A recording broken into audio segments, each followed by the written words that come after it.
We want you to walk away from this call today, and first of all, welcome to Patient 360, and thanks for joining us. We hope that you find today's call on the Quality Payment Program informative, and that you walk away with a better sense of what is this program all about and how do I succeed in this program. My name is Amanda Lord, and I'll be hosting you today. And we also have team P360 with us, Heather and Tamra. And so if you do have questions throughout the session, just as a housekeeping item, feel free to type them into the chat box, and I'll make sure that they get woven into the presentation. And if we don't get to your questions, feel free to let us know, hey, look, this wasn't answered during the session, and email us, and we'll get that question answered for you, not a problem. We want you to walk off today's call knowing what is the actual QPP program, what is MIPS, how can you actually report your data in 2017, and how we can help you, how P360 can help you successfully report. So these are the three top things that you'll walk off the call knowing today. First of all, in order to understand the program, what does this actually mean, modernizing Medicare to provide better care and smarter spending? What we tell folks at Patient 360, because we've been a registry since the beginning of this whole thing back when it was PQRI around 10 or 11 or so years ago. It started off as the physician quality reporting program, and with PQRI and the morph to PQRS and eventually now MIPS, we've seen a shift from just reporting for reporting's sake. So in the past, it was just kind of pick a couple of measures, report something, tick off a box that you did it. It really wasn't, the way the program was structured and set up, it really wasn't set up for actually understanding what it was that clinicians were doing and how they could actually make improvements. Now, it certainly has not evolved perfectly to that way, but they're trying to morph the program and evolve it over time, and that's part of the launch of the Quality Payment Program. The spirit of the program, or the intention of the program, is to basically get providers to improve their clinical outcomes. Improve performance rather than just reporting for reporting's sake. And we're going to take a look a little bit more at the structure of that program and how they're trying to do that. Now, it's not perfect, but they're moving towards that. And so as a registry, we try to provide that balance for you and let you know, hey, the spirit of the program is this. This is what they're trying to do. And here's how you here's how you navigate through this program. A lot of times what I say to folks are, you know, it's tough to have the spirit of the program say, look, we're trying to improve quality, but then you tie it to a payment adjustment. Yeah, and that's kind of, it feels icky. It feels weird when you say, well, we want to, the spirit of the program is to improve quality, and yet if you don't do a good job, you're going to get a negative payment adjustment. So it's there's a bit of gamesmanship involved. And so what we try to do at Patient 360 is help you understand that you can actually do both. You can play the game, but you can play the game with integrity. So you can do the best that you can to uphold the spirit of the program, which is improve quality, but also you're trying to avoid the downward payment adjustment. So we're helping you understand how to do that with integrity. So what's new under the Quality Payment Program? If you have participated previously in the PQRS program in the past, and what was PQRI earlier before that, prior to that, some things are different. So we're looking at a new point system. So the measures are now assigned a certain number of points based on the benchmarks, the national benchmarks, and then those points are then calculated into your overall score, which means that your selection needs to be more strategic. So the types of measures that you're picking, how much they weigh, and whether or not they have a benchmark, that's important to know about, and all of that information is in our actual software, so it actually helps you figure out which measures are going to make the most sense for you to pick, not just because they're good measures for you that you're utilizing the measures, but also because it's going to tell you what the weight and what the category and what the points are worth for those measures as well, so you can score potentially higher, which is a good thing. Most of you are probably familiar with the fact that we were PQRS. Okay, we were a PQRS registry in the past, and PQRS program existed, but there were also these other programs that existed called value-based modifier and meaningful use. The great thing now is that in the past, what would happen is people would have to report their meaningful use or attest their meaningful use through their EMR. And then the value-based modifier was based on your scores for the PQRS, which you may have reported in a number of different ways. But if you did it through registry, that was a separate mechanism. So you have all these different mechanisms that you were working within to submit your measures under different programs. It was kind of maddening, actually, and frustrating for us as a registry because we'd have to redirect people to other places to handle their meaningful use. And same when they were going to submit meaningful use, they're doing it through a different mechanism. That's very frustrating for everyone all around. And so the good thing about this program is that they married all three of those categories. So meaningful use, value-based modifier, and PQRS are now all in one program under the Quality Payment Program MIPS. And that means that you can also submit the measures and the information and the data and the encounters for all three of those programs via one mechanism, that is the Patient 360 mechanism. So it's wonderful because you're not having to report all that stuff in separate places. So that's something that I think is a positive for sure. I mean, look, this new program isn't perfect. Anything from CMS usually isn't, but it's a positive, and we'll try to give you the half as glass full perspective on a lot of these new things that have been added that are helpful. There's a lot more flexibility in the first year. So some of you on the call might know a little bit more about if you've participated in the past. If you were not doing a measures group, you had to report on 9 individual quality measures, and it's now only 6, which is a good thing. So it's fewer measures, but you want to be more strategic in terms of the encounters and the information that you're entering on those measures, and we'll go through that a little bit with you. There is a new help desk, a new QPP website. Hopefully you've visited that by now. It's very important that you're aware of what's happening on that website. A lot of information that we provide here at Patient 360 to adhere to the CMS policies is from that QPP website. There's going to be more money available for bonus payouts. So what's happening is just by participating in the program, this goes back to the flexibility, and entering data for some information, with P360 you're going to avoid the payment adjustment, but what most folks are trying to do is participate as fully as possible in the program so that you can actually get a chance to actually get a bonus or incentive, and we'll look at what some of those numbers look like in just a bit. So those are some of the things that are new. I think if you're on this call, and we hope that if you're on this call by now, you know whether or not you're eligible to participate in the MIPS program, whether or not you should be participating in the MIPS program. But in case you're not sure, this information explains pretty well who is supposed to be participating in 2017, here in 2017 right now, in order to avoid the payment adjustment in 2019. So if you are any of these, you should be participating. If you bill more than $30,000 a year or provide care for more than 100 Medicare patients a year, then you should also be participating. Now, if you're still confused and you're like, yeah, but I'm this or I'm that or I'm this or I'm that, you're actually going to get a letter from CMS, and that's coming out probably this month. Most folks are going to get a letter, and it's going to tell you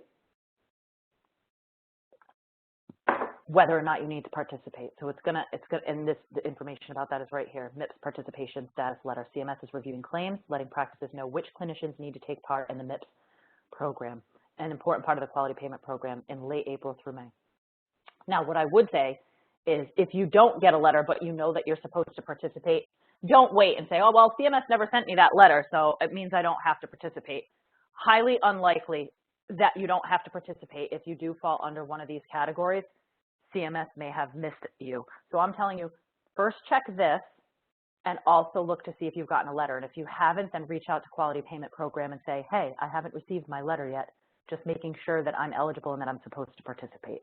That's our suggestion. If you're unclear about your eligibility status, those are the steps that I would take. So how are your points going to be calculated? There are 4 performance categories. Many folks have probably seen the CMS presentations about this, but remember how I said a couple of minutes ago, they're rolling into one. So all these different programs are rolling into one. So the quality category, this was the old PQRS category.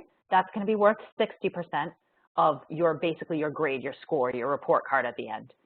Improvement activities is a brand new category that's never existed before. It's super easy to do these improvement activities. And so we'll take a look at those a little bit later, but not a hard category. And so that's an easy 15%. ACI is what used to be meaningful use.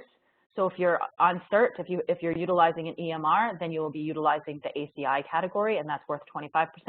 And then cost is what value-based modifier used to be. That's not even counting in 2017, but beyond 2017, eventually they're going to weave this percentage in. The cost percentage will be weaved in, and I'm sure they're probably going to divide it between quality and cost, because what will happen is in previous years, it was you'd submit your PQRS measures, and then depending on how you performed on those measures, that's when they would decide with the value-based modifier and what's now called cost, how your payment adjustment would incur based on your performance and the quality measures.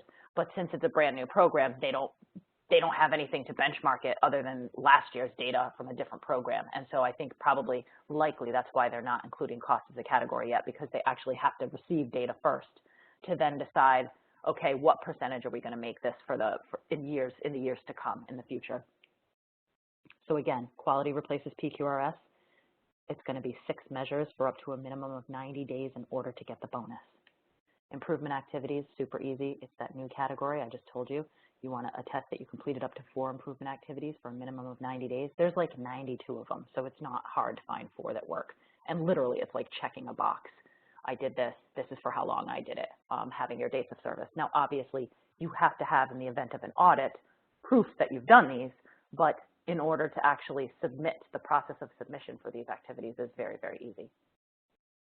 ACI, again, replaces the meaningful use, like I just said, and that's the same. You want to do that for a minimum of 90 days in order to get the bonus. And you have to, it's about, I think you want to do 4 to 5 base measures are required, so that those are absolutely required. And then if you want to go on for that exceptional bonus, you can submit up to 9. So on top of the 4 or 5 base measures that you have to submit in order to qualify for the bonus, for an additional bigger bonus, you can submit up to 9 ACI measures. And then, of course, costs we're going to be looking at in the future, and that replaces value-based modifier. So those are the different categories. What that means is when you're trying to get a bonus, so when you want to go beyond just avoiding the payment adjustment, remember, you can pick your pace and just submit something, anything, and you'll avoid the downward 4% payment adjustment. We'll talk about that in a minute. But if you're looking to actually achieve a bonus, perform really well, if you've participated in PQRS in the past and you're like, you know, I've been doing this for a while, I really want to jump on this ship now while there's a good opportunity for me to get a bonus, that means you have to report on these 3 categories in order to get a bonus. So you can't just say, I'm just going to report on quality and I'm going to get a bonus. No, you have to report across all 3 categories in order to be eligible for a potential bonus. Except for those folks that are not on an EMR. If you are not utilizing EMR technology, we have mechanisms in our software and portal where we ask whether or not you're on an EMR, and then you can basically, this can get reweighted, recalculated, some of it over to quality measures. So you're not getting like totally penalized. Well, hey, we don't have an EMR. It's not fair. Like, we should be able to participate fully. This percentage actually gets to get shifted over to the quality percentage if you're not on an EMR. So that's just something to be aware of. Again, seeing it in different graph form, you've got your quality at 60%, you've got 25% at your ACI, and you've got 15% improvement activities. Cost is going to kick back in 2018. So what we at Patient 360 are trying to do is help you understand your data. Right now, there's a number of different ways that you can actually submit your data to the quality payment program. And if you've done this in the past, PQRS, you're probably familiar. There's lots of different options. We call these options here at Patient 360 the black hole of submission, because what happens is these are mechanisms by which you can submit your data, but when we think about, and we go back to what we talked about in the beginning of the session, the spirit of the program. What's the spirit of the program? Well, the spirit is to actually improve quality. Well, how can you improve quality within the reporting year if once you submit your data, you have no idea, did I do it right? Did it even go through? How did I do? What are my scores like? You do find out eventually by these mechanisms. You find out a year later. How can you impact change or do anything to change your clinical quality and what you're doing during the reporting year if you don't get results until the following year? You can't. The answer is you can't. So it's a black hole of submission. So you can do this, but basically this is kind of still, it's still falling under the old report for reporting's sake. We're just going to dump it in through our EMR and hope it goes through right and hope we avoided the payment adjustment. Whatever. We don't like, and you really don't know how you're doing. It's the black hole of submission. Registries, what we're trying to do here at Patient 360 is provide a layer of value add that allows you to actually have clarity and understanding of your data in real time, so that when you're submitting the actual data into our software, it's telling you, here's how you're currently scoring, here's what you're doing wrong, here's what you still need to do. There's lots of graphs, there's pivot tables, there's charts, there's a score calculator so that you can see how you're doing in real time. So that way, if you are performing really poorly on a certain measure, well, perhaps you decide at the end of the year when it's time to report, actually submit the information to CMS, look, we scored really poorly on that measure, but we did really well on this measure. Let's submit these for now and make improvements for that next year. Or if you're submitting regularly and you start submitting now and you're scoring poorly on a measure, you can actually impact and make change because you can see what you're doing wrong and what needs to be improved. So the whole idea behind reporting through registry and or QCDR, which P360 is both, is understanding what your data actually means and what you can do with it and how you can improve. And that's really upholding the spirit of the program while also avoiding the payment adjustment, because by submitting with us anything at all and us submitting to CMS in this first year, you actually will avoid the downward 4% payment adjustment anyway. So again, there's gamesmanship involved, but we're trying to help you play this game with integrity, understand what your data means so that you can actually make improvements. So everyone's like, well, okay, the spirit of the program is to improve quality. What does that really mean? Like, how is that going to happen?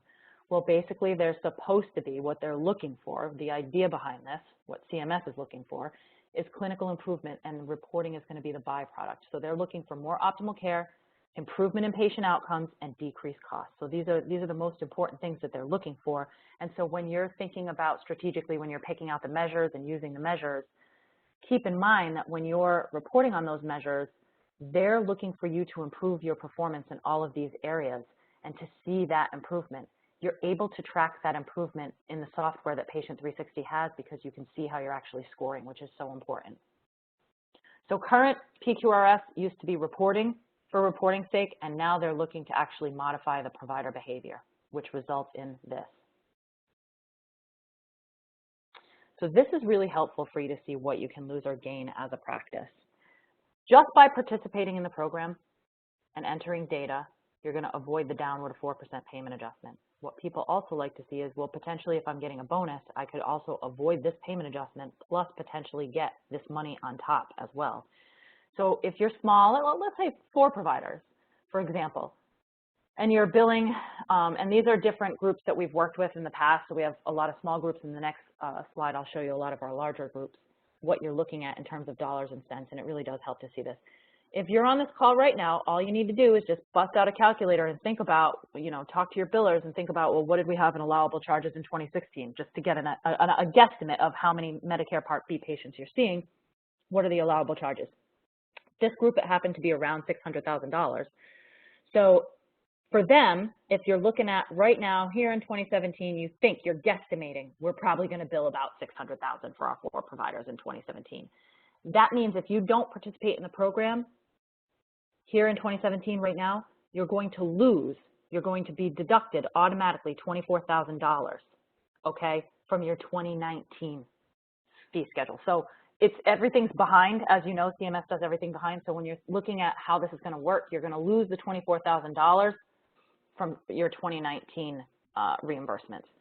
However, if you participate in the program and you participate successfully in the program, let's just say you participate, you get neutral. So this $24,000 actually doesn't get deducted, which is great. You're at a neutral. And if you participate really well and you're trying to go at full pace and report across the 3 categories like I just showed you, you could potentially get a bonus of close to $24,000 or somewhere around 4%, depending on your scores, how you score against the benchmarks. So it's like not only would you avoid the payment adjustment, potentially and stay neutral, but there's a potential for bonus. So I just want everyone to see these numbers here and to understand what it really looks like. Get your calculator out and kind of figure it out for your group. And also be aware that by 2022, this adjustment is going to be up to 9%. So you can do the numbers there. It's crazy. It's going to get more and more. Same thing for those that are on today that are larger groups. Again, I mean, this is not nothing. This is a lot of money that you stand to lose or gain in this program now. 4%. It used to be 2%, so people were like, I don't feel like doing this. I'm just going to wait until it gets worse. It's gotten worse, so it's time to not wait. Let us help you actually avoid these payment adjustments because it's crazy. Like, there's no reason why folks should be losing this money, and especially during this first year of flexibility when you can get your data in and there's the opportunity for bonus. It'd be crazy not to, especially if you've done the program in the past. One more time, just because this gets really confusing. The negative adjustment and the penalties imposed against the payments in the payment year, not the year of data capture. So we're going to capture the data here in 2017 and submit it. And they're going to say, yay, great job. What happens to you will happen in 2019 for the payment adjustment. So it's always behind. And same thing, 2018 will be 2020. 2019 will be 2021. So that's how the payment adjustments work, so that they are incurred or they come 2 years later, which drives everyone bonkers because it makes it more confusing, but That's just how they do it. So I just want to make everybody understand that it's 2017, 2019. Because oftentimes you'll hear us when we talk about payment adjustments or just overall the program, you'll see 2017/2019. And we do that to make sure that folks understand the reporting is happening now, what you're supposed to do, the action items are happening now, how it's going to impact you happens in 2019.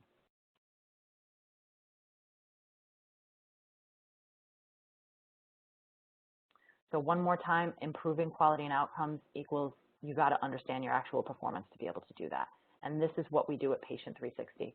You get your measures in, you analyze and assess them, you synthesize the information, and then you decide on action items. Do we want to definitely report this measure? Do we want to try something different?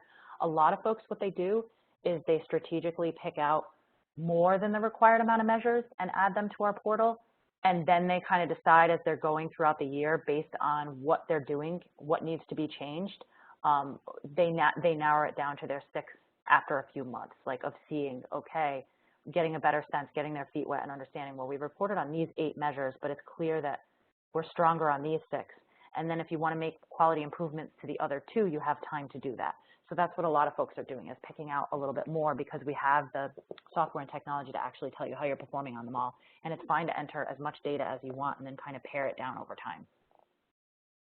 Again, one more time, positive outcomes. This is what CMS is looking to see in terms of the spirit of the program. And we are doing the reporting for you, so we're helping by submitting that data to CMS. So this is what you can do in 2017. As you know, there's different PACEs. So CMS is calling them PACEs. We have a MIPS for Beginners program for people that have, truly, it's really for people that have never done PQRS before at all. If you're on this call, likely you've probably already done PQRS in the past. So our recommendation would be, because this basically happens automatically, like once you come in as a 90-day or full year PACE, once you submit data, you're avoiding the payment adjustment anyway.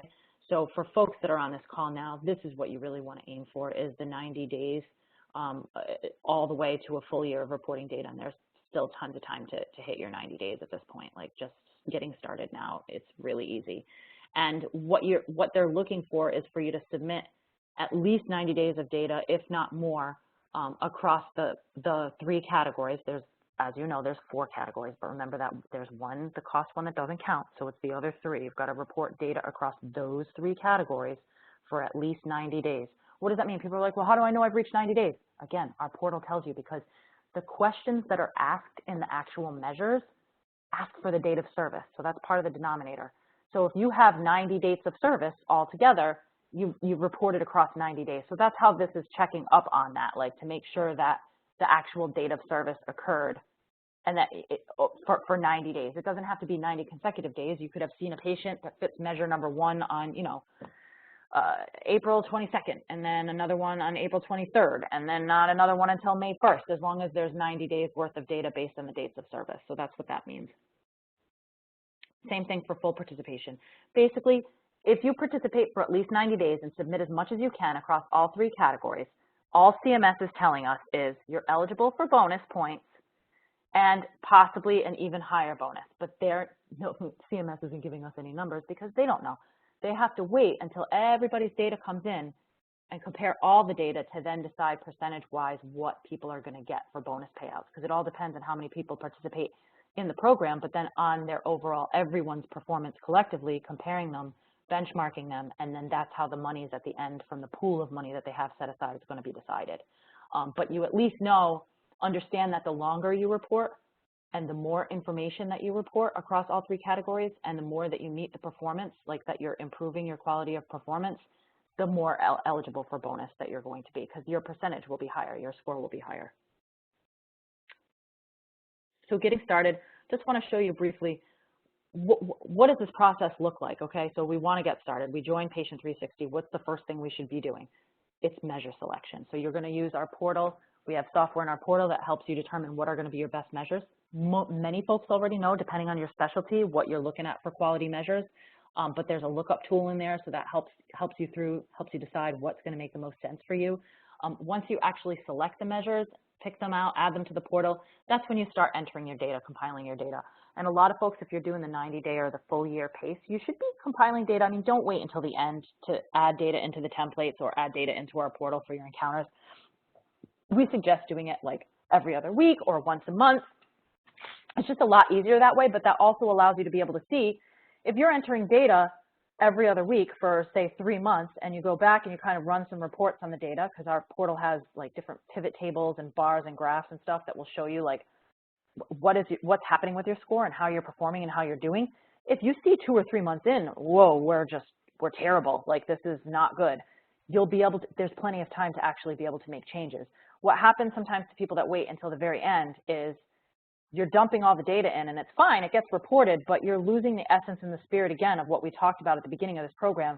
You want to improve quality, use our software to the maximum, meaning our software and our portal and our technology is only as good as the data that you submit.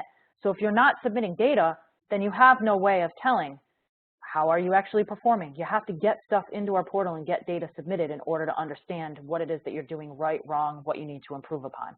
So that's why we strongly suggest for folks to, if you want to go at the full pace and have a good chance for a bonus, get started now, because that allows you plenty of time to be able to see what you're actually doing and how well you're performing. At the end, so when you're ready, once you've submitted the amount of data that you want, at least 90 days worth if you're going towards that bonus, and I would just go for the whole year, all the way up until December, because CMS doesn't actually open their portal for the registries to submit data to them until December anyway. And so that's what happens. In December, Patient 360, once you've ticked off, we're ready to submit to CMS, we submit for you. So you have all the way up until December to kind of calculate your data, look at your results, assess. So use our portal to the maximum. Use it for all that time, all the way up until December, to decide what makes the most sense for us to submit for you to CMS.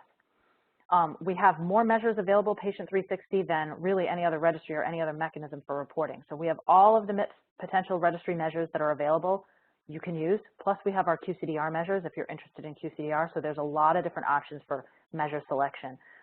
Very helpful analytics, a lot of information. These lunch and learns that we do are always recorded. So once you're a client, you can log into the portal anytime and listen to them to brush up on stuff. Everything's available to allow and enable self-sufficiency for you as well, so that you feel comfortable with the program, confident in what's going on. Really robust, frequently asked questions section. What we do, what I love about it is we track every question that we ever ask to the quality payment program. Every answer that we receive directly from CMS is tracked in our portal, so you'll actually know when you're looking at an FAQ, typically when you're reading the answer, it's usually straight from the horse's mouth from CMS. So we're not getting our information sourced or cite like no other. It's a CMS program. Therefore, anybody that's providing you with information about the program should be getting the information directly from CMS. We get a lot of outside consultants. There's a lot of misinformation that goes around. Well, I asked this person this, and they said it was that. Boy, the rumors start real quick when people do it that way. You ask CMS directly, or you ask your registry, and you make sure, whomever you're working with, that they actually have the ticket open, the ticket number, and who was the person that provided the answer that you had a question about regarding the program. Very, very important to do that. And Patient 360, we have a lot of contacts with CMS, and we stand strong, and we continue to reach out on your behalf until we get the answers that you need. So it's really important that you keep that in mind. That can't tell you how invaluable that is. So many people have told us over time, it is so hard to get the answers that we need that make any sense. And Patient 360 as a registry is always able to get the answers directly from the source and ask the questions in a way they need to be asked so the answers actually make sense. That's a huge part of the value add that we have at Patient 360, is helping you understand what the heck is going on, and furthermore, if you don't, making sure that you do and getting the answers that you need. So that's really, really important, and that goes in conjunction with the useful dashboard tools. Our dashboard is actually built on the CMS rules. So you're seeing, well, how are we performing? You're performing, it will tell you how you're performing, but it's also telling you how you're performing based on the policy this year for the MIPS program. Again, just doing something, those are for the newbies. Folks that have never done this before, get some kind of data in. For folks that are on this call, you want to go for that bonus. You want to do for at least 90 days or the full participation for all the way up until December. And you have the opportunity to do that in our portal, so may as well, because we make it very easy for you. We're going to take a look in our portal in just a second, but these are some quick snapshots of what it looks like. You create your profile, so you get yourself started in there first. Who are we? Put in about your clinic. And then, these are just some different reports that the portal is capable of running when you're looking at and researching measures and adding them. Adding different measures, you can see where you've met the performance, where you haven't met the performance. Easy to use templates, so you enter the information into the template, you drag and drop it right here, and you import your encounters. You can see all the information in real time. So once the encounters are imported, you can run all the analytics tools to see how you're performing, what your percentage rates are, where you are with your bonus. You can compare providers within your group practice. You can compare providers if you have like a few different TINs that you're a staff member for and you're working for 3 different TINs, say you can compare data across the 3 TINs. So there's a lot of ways that you can slice and dice the data to see how you're performing or how your providers are performing within the group or how the groups are performing across each other, and so on and so forth. And we also have the national benchmarks now in the portal. And so I want to show you really quickly, take a look at that briefly. So over here, you can see, for example, this is a test page, but this is these performance rates and calculations right here for the top 6 measures of this particular test person are based on, this is the performance rate actually put into the portal, but then we actually gauge it against the actual measure benchmark. So right now, if you're looking at this, this person is only getting 3 points for this particular measure because the score that he's got, 46.15, that's not going ahead of the benchmark. So what you want to do when you're looking at measures in our portal too is be able to see that they actually have the national benchmarks listed. So when you go over, for example, to the quality measures, and I haven't been signed in for a minute, so it's going to dump me out, but let's pop back in there. So going over to quality measures, let's say we're looking at this particular measure. We know it's high priority, which is important, which specialty measure set it is. But the actual benchmark for every measure is here as well. So the software is actually calculating when you're reporting for a measure how you're adding up against the benchmark.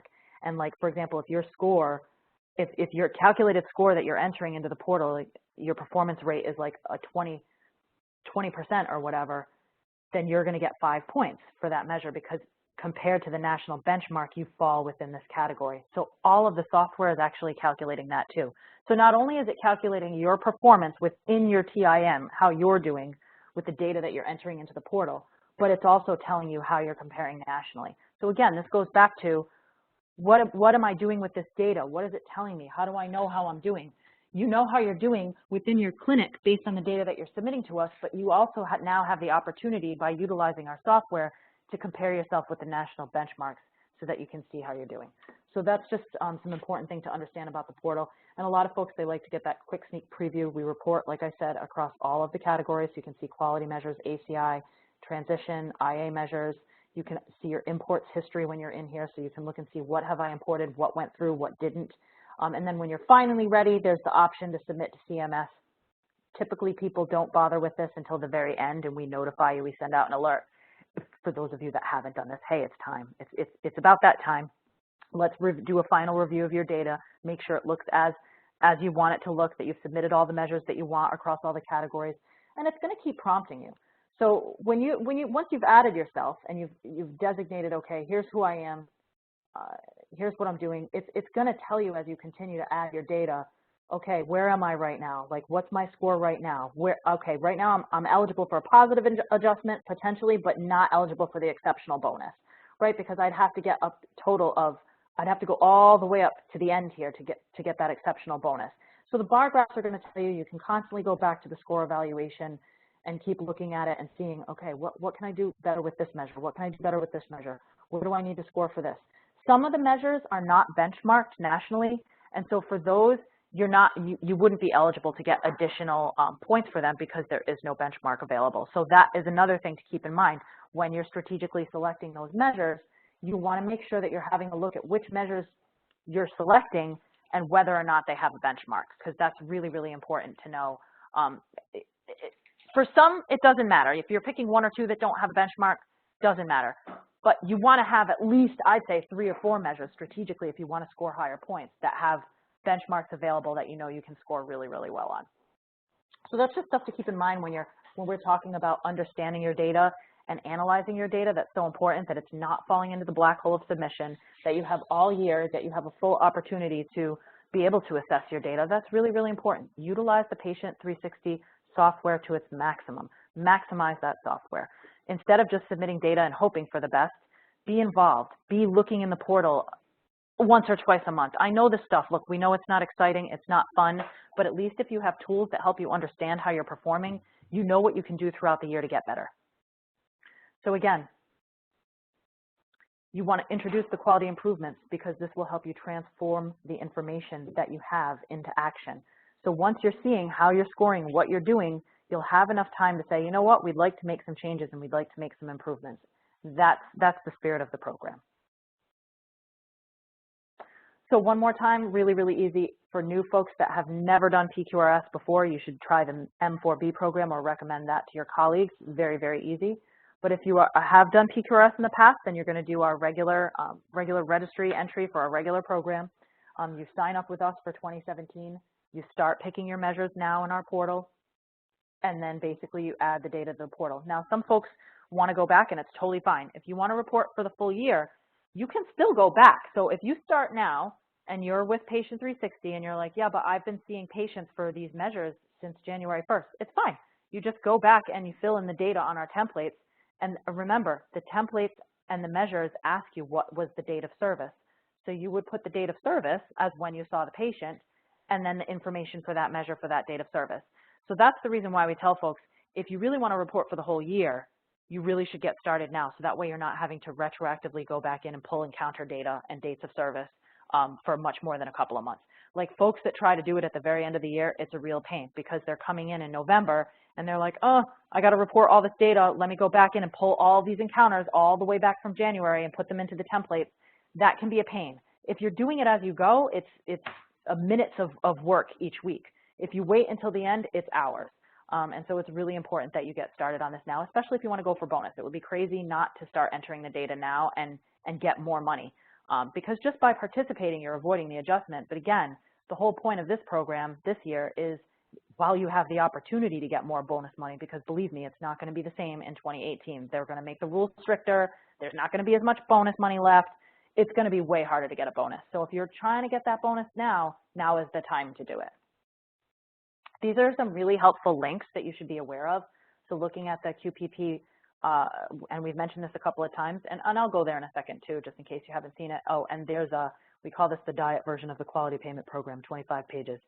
Not that this is fun or exciting reading, but for those of you that need a brush up, that don't feel like listening to the recorded lunch and learn session of me again, you're welcome to check out this diet version of the quality payment program as well. And these links are in the handout that we sent in the PDF today prior to this session.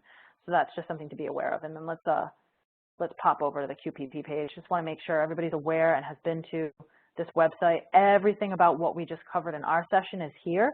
It's in a different format, but sometimes it helps to hear it in a couple of different ways to better understand it. And then we'll just pop right back one more time because I know everybody loves to get that sneak preview into the portal. So when you're looking at the portal, you've got options to run analytics by provider, by measure, by the group practice. There's also pivot tables. A lot of people that use our pivot tables are folks that might have they have sister offices, so they might have 1, 2, 3, 4 TINs that they're working with, entering data for, and so they'll run pivot tables and compare data across those 3 or 4 clinics or those 3 or 4 TINs. Another helpful when you're adding yourself as a provider and or providers, folks like to know we're actually tied right into PACOS. So what happens is when you go to add a provider here, you put in your NPI number, always use the individual NPI number. This is tied in the background.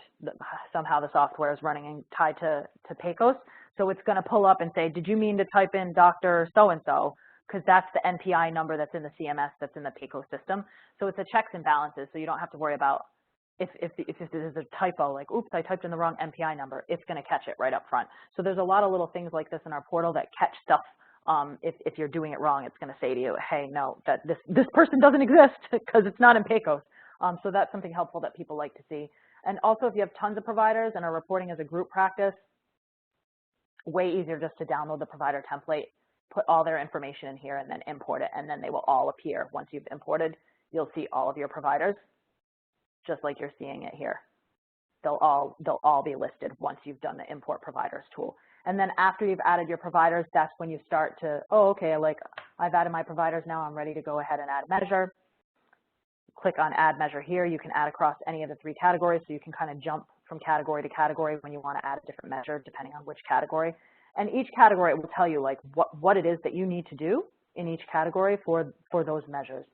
So, and adding the measures, like right now we've added the measures, but you're seeing, okay, why isn't this guy eligible? Like there's a big fat red X. Well, because if you actually click on the measure, you'll see it hasn't reported anything yet.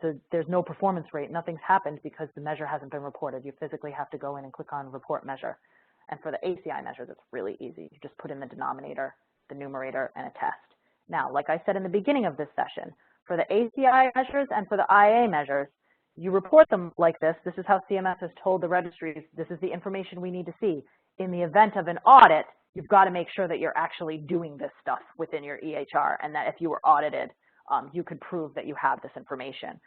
So reporting it is very, very simple. Making sure in the event of an audit, and CMS does internal random audits, as does Patient 360, we're required to. Not that many, but just make sure that obviously that you're tracking this information and that you do indeed have it. So those are just some tools that folks like to see if you're doing group practice. Anybody, as far as I'm concerned, that has more than 2 providers, and we have told, I think it's hard for folks to wrap their head around, so I'm going to show you where you can find this, but if you have more than 2 providers, the tides have turned. There's no reason why you would report your providers individually anymore if you have more than 2. Always report them as a group. It is so much easier for all involved, especially for your providers, because you report across the group. It's less cumbersome. There's less data that you have to deal with. It's heavenly. There's absolutely no reason why you would not report as a group if you have more than 2 providers. And information about that, our FAQ section, like I said, is very robust, but we also have a sheet that Heather can send you. Anybody that's on this call that wants to know more about reporting as a group practice, we even have it. Why is it so awesome to report as a group practice? All of the answers that are in here are all directly from CMS, and it really cuts down and breaks it down for you about why it's so much easier, but please know that it just makes the process a lot easier for you to report if you're more than 2 folks as a group practice. And then it's also easy to do in the portal because you just add your group practice here. And then you import your providers. You put your name, your KIN, you create group practice, and then you'll see it. Obviously, we did it as a test. So if you look here, it's just the testing one. But then you can see yourself there, and then you can start adding your measures. So it really is, it's the simplest process we can make for you of a cumbersome process given to us by CMS. We know that it's not perfect, but the CMS quality payment program isn't perfect. It's the first year, and we're doing the best that we can to help folks kind of get through it and stay relatively enthusiastic about something that, none of us are really enthusiastic about it, but we do want to help you report with integrity, report with a feeling of, well, at least I understand what's going on. At least Patient 360 is helping me, is walking me through the process. At least the software is telling me how I'm performing so that I can actually make a difference and impact some kind of change. So hopefully you have found this information helpful. I also encourage you definitely to look at our website. We've written quite a few blogs lately that are really, really helpful. So my partner, Dr. Jorgensen, we are physician-owned and operated. So a lot of the blogs, a lot of the information you're getting is coming from not just the registry perspective, but also from the provider perspective. It really does help to hear what's happening with your peers. And so if you are a clinician, if you are a provider, and you want to know a little bit more about what's going on in the mind of other providers, I recommend that you take a look at a lot of our blogs because Dr. Jorgensen has written most of them, and definitely he's writing from both his experience as a provider and working with patients, but also as a registry, so as both. And I think that perspective is really, really important. So I would strongly recommend taking a look at some of our blogs and just exploring the rest of our website. There's a lot of useful information and helpful tools there. And Tamara, with that, we're just about at time. I want to make sure that there are no other additional questions that I haven't been able to weave into the session or anything else that's on anyone's mind that we can go through in the last couple of minutes here. You have been able to answer all the questions that came in. Awesome. Okay, so then with that, what we will do is we will follow up with everyone. If you think of any questions that come up after you've digested all the information, I know we just threw a lot at you. please contact Heather, and she'll get those answers to you, and we'll also send you out additional information about why it's really, really easy to report as a group. And I encourage you to take a look at our blogs as well. Thanks so much, everyone, for joining us today. And with that,